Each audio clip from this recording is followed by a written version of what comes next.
Fala galera, tudo bem? Como vocês estão? Bom, vou confessar que estou bolado ainda com o jogo patético que o Flamengo fez na quinta-feira contra o poderoso Bragantino. O time é apático em todo o jogo, só toque de bola pro lado e pra trás, sem oferecer nenhum risco ao Bragantino. Fiquei pé da vida com esse time na quinta. Espero que amanhã o Flamengo volte a ser o Flamengo que estamos acostumados a ver.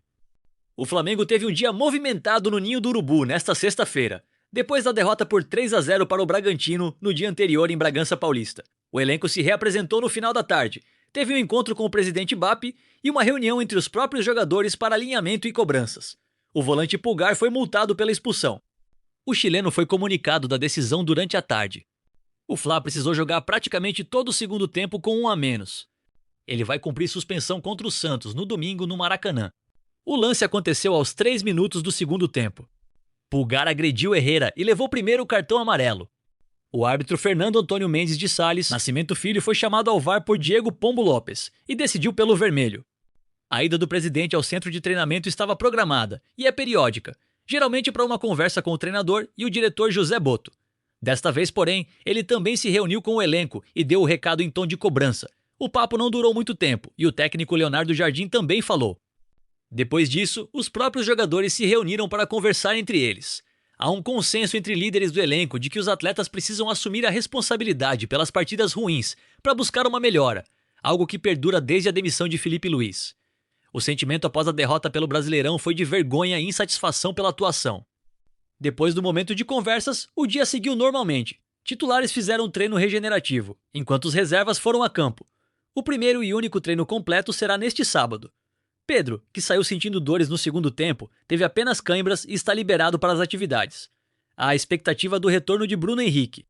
Com relação a Pulgar, o chileno recebeu cobranças específicas e reconhece que poderia ter evitado a expulsão. Essa não é a primeira vez que o Flamengo decide repreender um jogador do elenco que leva um cartão vermelho.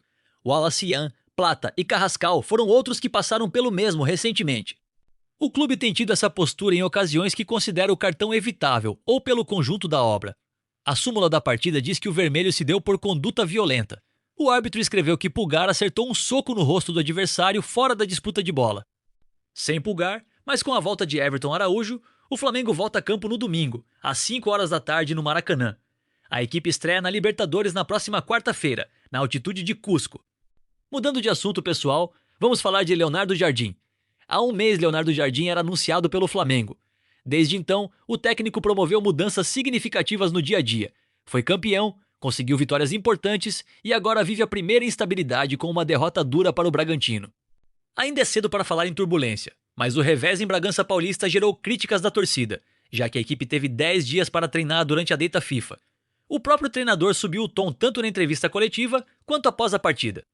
As primeiras semanas de Jardim foram intensas no Flamengo, a começar pela estreia na final do Campeonato Carioca e uma sequência com Cruzeiro, Botafogo, Remo e Corinthians até a data FIFA.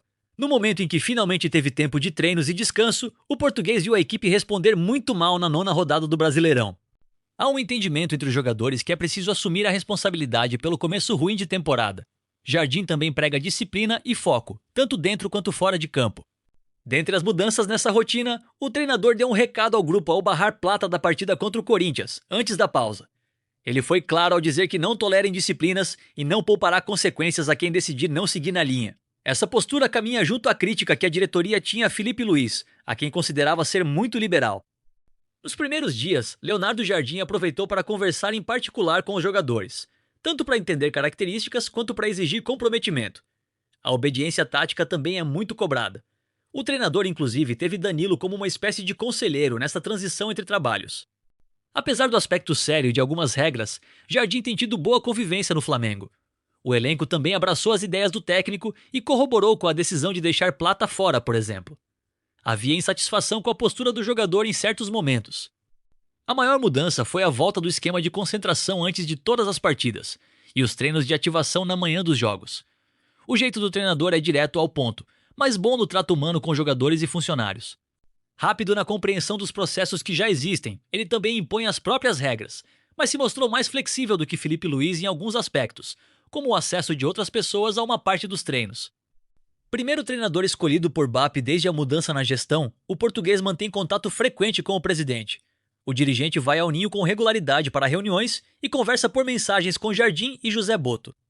Leonardo Jardim vai para o 7º jogo no comando do Fla. São 3 vitórias, 2 empates e 1 derrota até aqui.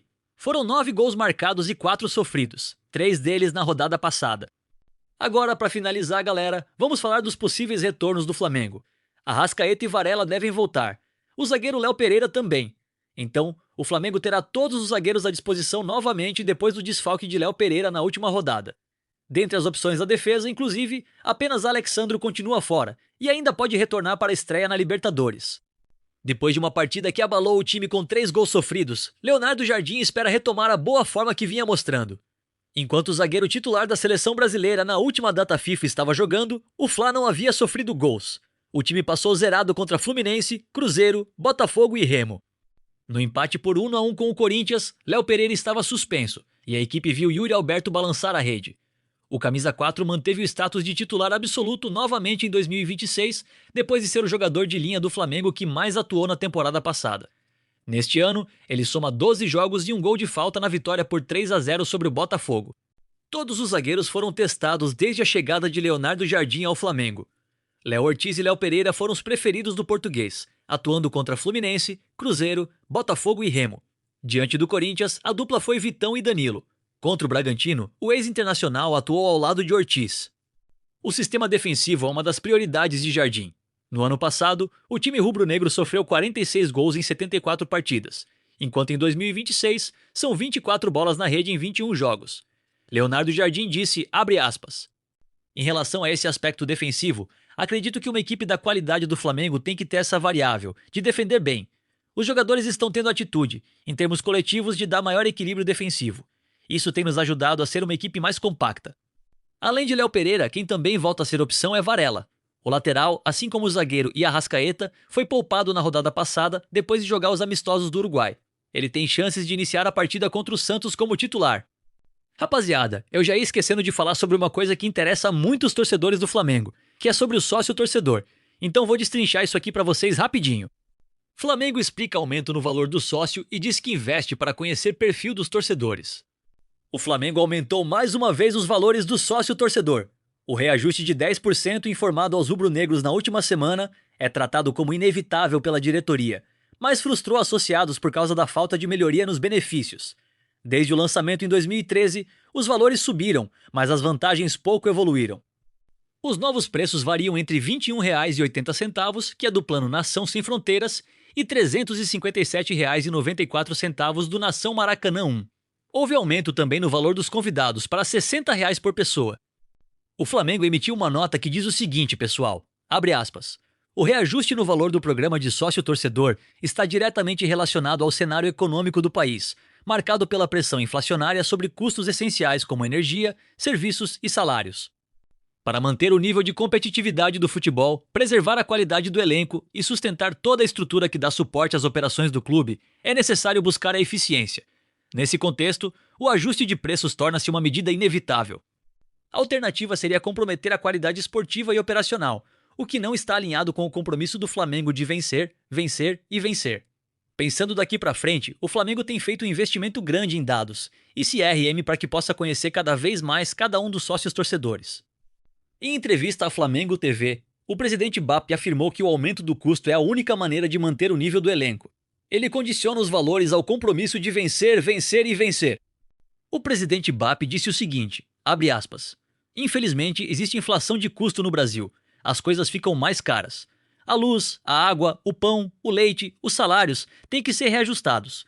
Toda essa máquina que tem por trás de um programa de sócio sofre com o efeito da inflação. Acontece com os mortais e o Mengão campeão também.